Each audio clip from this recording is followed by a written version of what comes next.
दोस्तों नमस्कार।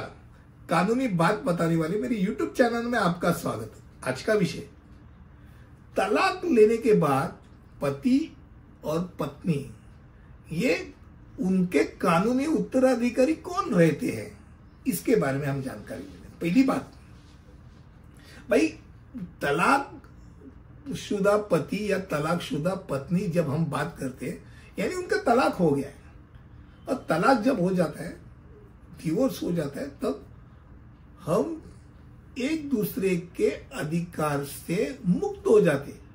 पति पत्नी के प्रॉपर्टी से अपना कोई रिश्ता नहीं रखता, क्लेम छोड़ता है।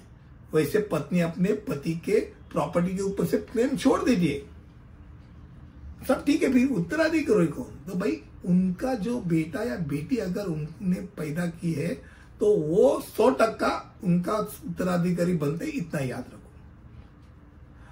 अगर मान लो एक पत्नी है और पति है, उनको एक बेटा है, दोनों ने तलाक ले लिया, पत्नी ने तलाक दिया, पत्नी गुजर गई और पत्नी को माँ बाप है, तो माँ बाप है, तलाकशुदा पति है और उनका बेटा है, तो उत्तराधिकारी कौन होंगे? माँ बाप और बेटा, ये तीनों उसके उत्तराधिकारी होंगे। क्यों? बेटा का कोई संबंध नहीं तुम्हारे तलाक से। बेटा या बेटी जो पैदा की ना, उनका बायोलॉजिकल फादर मदर आप ही हो। वो जो जिसके पोते हैं वो पोते वैसे ही रहने वाले, खून का रिश्ता थोड़ी बदलने वाला है।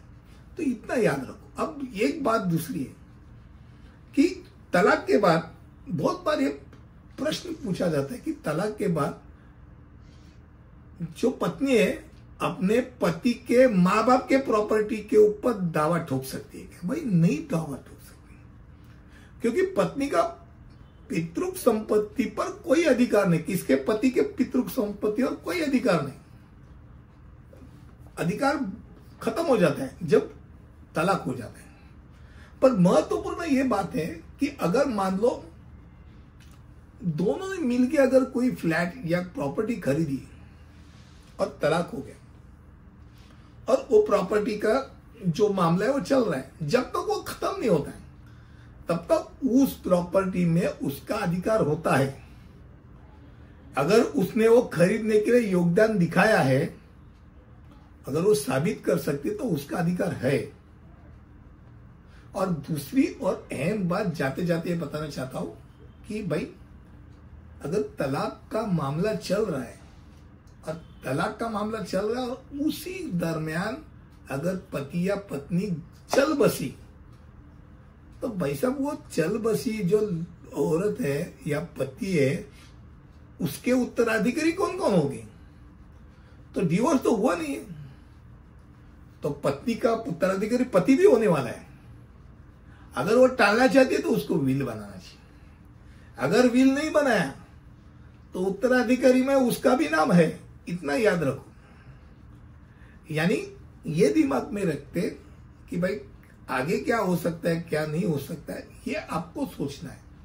तो तलाक के मामले में इच्छा पत्र यानी विल बनाना बहुत जरूरी है, क्योंकि किसको क्या देना है उसमें लिखना जरूरी है। नहीं तो आप ऐसे ही किसी को रिश्ता खत्म किए बिना उसको बाहर नहीं कर सकते।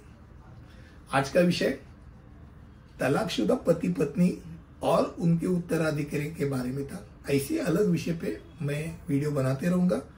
अगले वीडियो में ऐसे ही कुछ जानकारी दूंगा। तब तक के लिए अलविदा, धन्यवाद।